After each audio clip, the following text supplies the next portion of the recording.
Welcome to Still Plays Galaxy Viewers. We're back with a talk video. CG gave us a bunch of updates. I don't know why they try to cram all this in at once. They could spread this out over a couple days, generate some goodwill. Instead, they subvert themselves. Today, the Third Sister kit reveal, developer insights, the breakdown and analysis, squad synergies. We were going to do a lot more. I've actually already shot the footage, but this video was way too long. So we're reshooting this opening and just going to do the kit reveal on this one. We'll do the Traya Omicron separately and the territory battles separately. I've got a lot of thoughts, in particular about the territory battle update, but I wanted those deserve to be highlighted in their own separate videos. So we're going to have two separate videos rolling out, and we might have some multi-video days, which I generally don't do. Third Sister marks the first of the dedicated Kenobi characters to enter the game. She has the standard Inquisitor tags, and she's an attacker. She inflicts Purge at the start of the encounter, has Hatred at the start, and has a special that grants turn meter. Those are the highlights from the graphic here. Moving on to the body of the Insights key attributes here. Really like how they've simplified this, cut out the fat. She's a tank, but with an attacker tag. Think Savage to a certain extent, not unheard of, but weird. We'll pay more attention to that. Makes Inquisitors more aggressive. Enemies start with 5 stacks of Purge. This just inverts how you play the squad, since you can begin the battle with everyone using their specials without any penalty. Starts with Hatred and gets it the first time she revives. They say it makes her harder to defeat, but that's not what is really going on here. Increases the damage of the squad. What this really does is elevate what you can use the Inquisitors up against and helps build Purge on the enemy team. Inspiration, we're going to just skip over that. They do take a lot from the show, but that's not what is really interesting for us. Strategy tips is what we will move on to here. Some clues that the second special possibly should be her first move to give the squad the upper hand at the start of the battle. Grand Arena Omicron, another data point pushing up the priority of this faction. You're going to want to go after Inquisitors quickly if you haven't already. And between this release and the Scythe release, this is why I always emphasize to go to where the ball is going. Don't chase the past, and don't try to overdevelop past metas. The game's constantly shifting. Anticipating where it's going to go is important to getting ahead, so you're not playing catch up. And it's why I didn't delay working on the Inquisitors. This was always going to happen. I just wish they gave players like me a window to take advantage. Instead, they've given enough notice for every whale who delayed this faction to buy themselves into it. Third Sister is the missing piece that makes the Inquisitorious faction a GL counter. This has been a long time coming. I'm glad to finally see it. And this final thing here in the frequently asked questions, they gave us information on how to obtain her. The special mission, Phase 3, we will need Grand Inquisitor plus 4 other Inquisitors at Relic 7. Sounds like whales are going to have a chance for 1 or 2 cycles of this new territory battle to get a head start on shards before the rest of us can unlock Grand Inquisitor and participate, because Grand Inquisitor event has only happened once. I've been ready for him since September. But moving on to the kit. Basic here, no more hiding. Physical damage to the target and inflict a stack of Purge, which can't be evaded if the target already had Purge. Inflict ability block and cleanse Third Sister. Nice mechanics here. Ability block on a basic is always valuable, and with how much Purge this faction puts out, it's a near guarantee that you're going to be able to hit somebody who has Purge on them already. This is also going to depress the amount of damage inflicted on the squad because the opponents aren't going to be able to use their specials as easily, and the cleanse is going to make it a lot harder to control her. With the first special, Unyielding Onslaught, this is a 3-turn cooldown ability with a Zeta. This is physical damage to the target, recover health equal to the damage dealt. For each stack of Purge on the enemy, this attack deals 30% more damage. If Third Sister is at full health, after using this ability, inflict armor shred on the target for the rest of the battle. Kind of like how this mechanic works, the recovery stipulation opens up the scenarios in which gaining the full benefit of this ability occurs, and you're just going to want to target whoever has the most stacks of Purge so you can maximize your damage output. With the second special, Reckless Sweep, cooldown of 4, Zeta, and an Omicron on this ability. This was the ability highlighted in the insights portion, so let's pay extra attention here. Pretty good clue that this Omicron should be considered. AoE physical damage, consume 1 stack of Purge from everyone. If all enemies had at least 1 stack of Purge, inflict defense down and healing immunity on everyone. Can't be dispelled, evaded, or resisted, and all Inquisitorious gain 20% turn meter. You're going to want to make sure that everyone has 1 stack of Purge, because if you don't, you're only going to inflict defense down and healing immunity. This is going to be a Grand Arena Omicron. With the Omicron, all allies gain crit damage up and reset their cooldowns by 1. So this Omicron in a vacuum is less impactful than I would have thought from it being highlighted. The cooldown reduction, though, is really important, but the value here comes from its synergy with other Omicrons. The crit damage up will help boost the damage, but that buff isn't worth an Omicron on its own. It's the cooldown reduction that matters. This ability, though, does make me wonder if you can get by without it. The cooldown is nice, but that may not be mandatory. It may make the counter more reliable, get rid of the RNG, but that doesn't make it required. The next Omicron comes with the first unique, Driven by Revenge. We're going to spend a little bit of time here. Third Sister gains 30% max health and 30 speed. She takes reduced damage from percent health effects at the start, and when she's defeated for the first time, she gains hatred. And whenever she is revived, she gains 100% offense and defense, stacking max 200% and 25% crit chance for the rest of the encounter, stacking to a max of 50. Whenever Purge is dispelled during an enemy's turn, or when an enemy uses an attack that damages more than 1 ally, all enemies gain 1 stack of Purge, and Third Sister will taunt for 2 turns. And here's the explanation for why she is a tank with an attacker tag. I'd assume she's going to be relatively easy to take out. The taunt will be easy to trigger, force attacks onto her, and effectively force her hatred and sacrifices to be triggered in order to gain those stacking effects. That's a fun mechanic, but that doesn't mean that she's difficult to take out like they said in the insights portion. What's going on here is they're forcing you to attack her to take her out and make her and the rest of the Inquisitors more of a threat. For the second Grand Arena Omicron, whenever Third Sister is revived from hatred, the cooldown of the first special Unyielding Onslaught is refreshed, and she gains 100% offense until her next attack and ignores taunt for 1 turn. This Omicron is solid and will help make the faction, and her in particular, do big damage.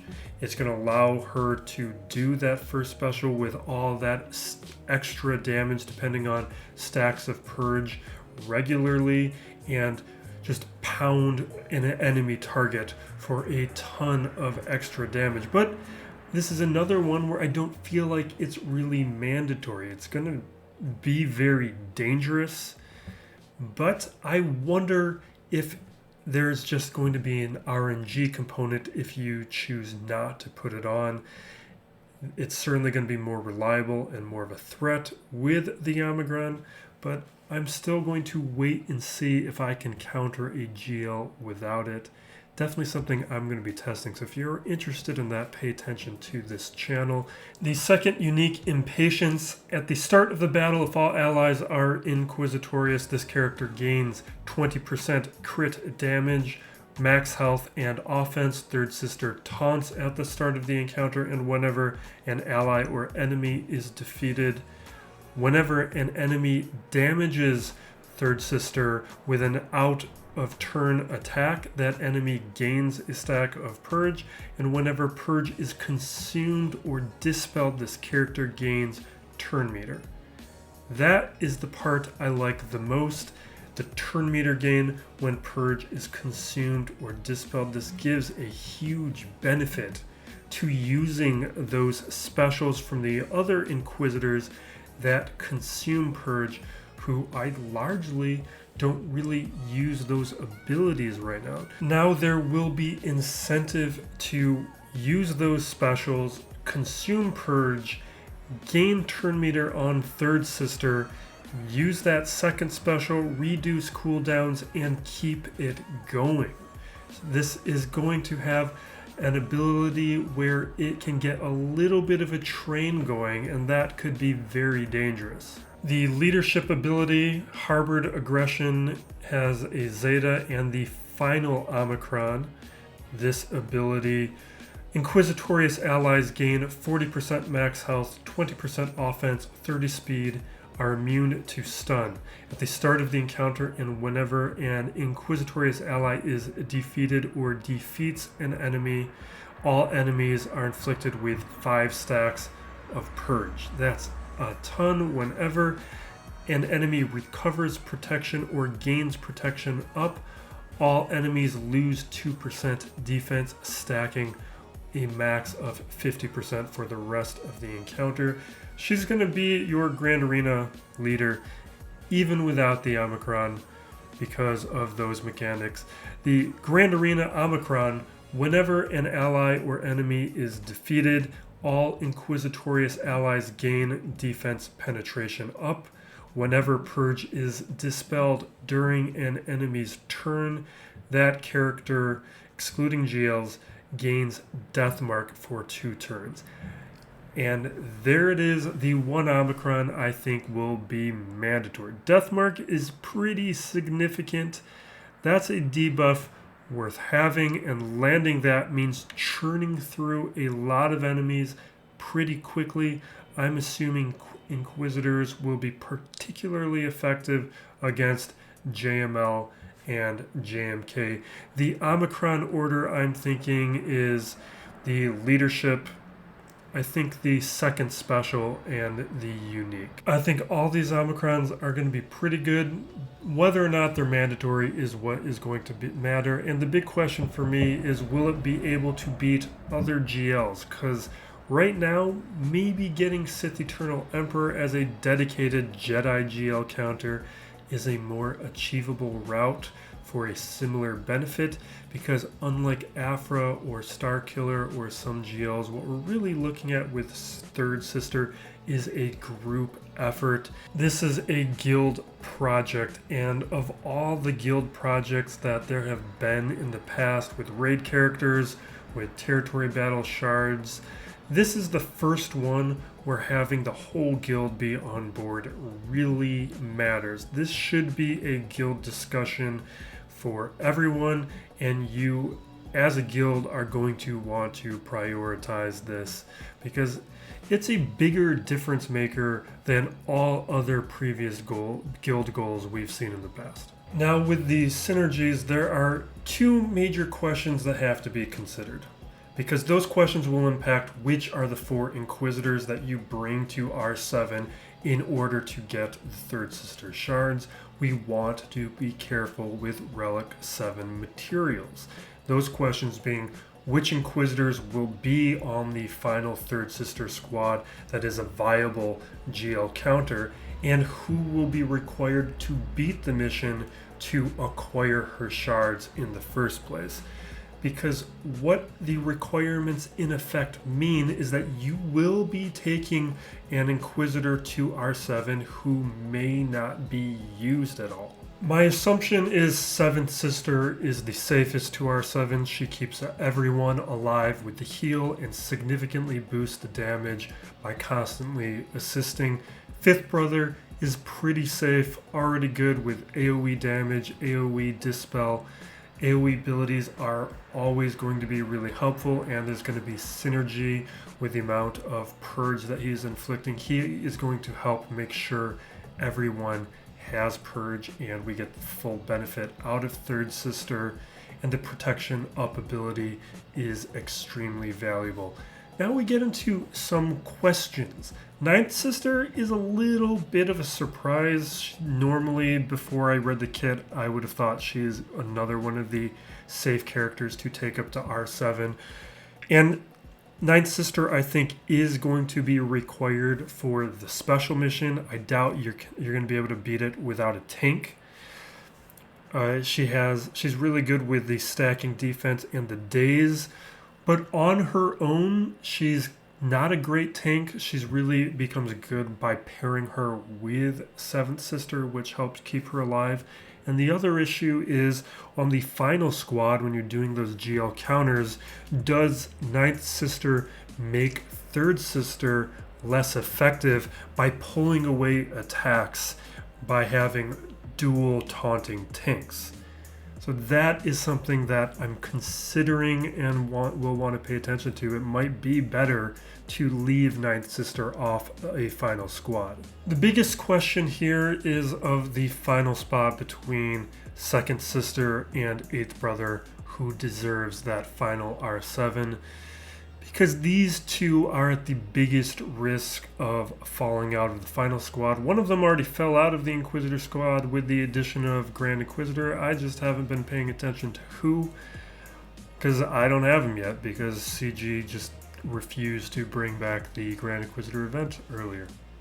Now what I'm hoping is 2nd Sister can be the other 7, because she's the one with the ship, and it is a good ship. Making that fleet better would be a great benefit, but I can easily see how 8th Brother might actually be the better choice for the event itself or the squad, because of a strong AoE ability and because he has stealth. Those are all very helpful mechanics. 2nd Sister is really just a nice damage dealer. She's actually great for that assault battle, but I can easily see her staying off. The only thing that is making me hem and haw a little bit is when it comes down to the Omicrons, all that extra boosted damage. I do see how 2nd Sister could, along with 3rd Sister, really help churn through that death mark with all that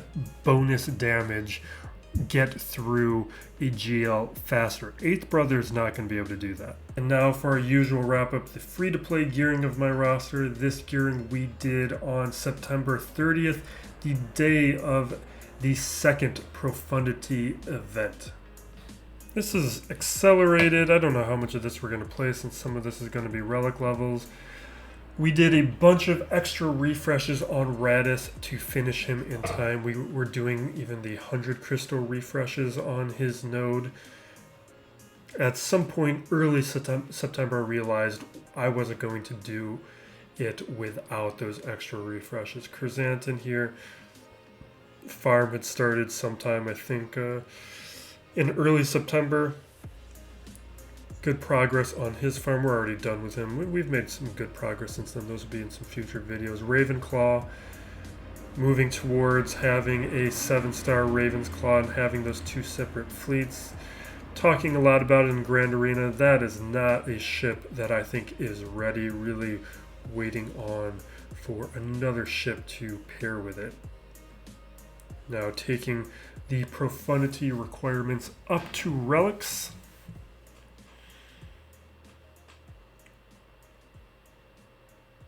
Cassian, Jin, Radis. I like to do this stuff all at once because I like to show incremental progress, and I wanted to show Radis for as long as I could with Gear 11 or Gear 12 mix of Jin and Cassian, and with him at lower levels.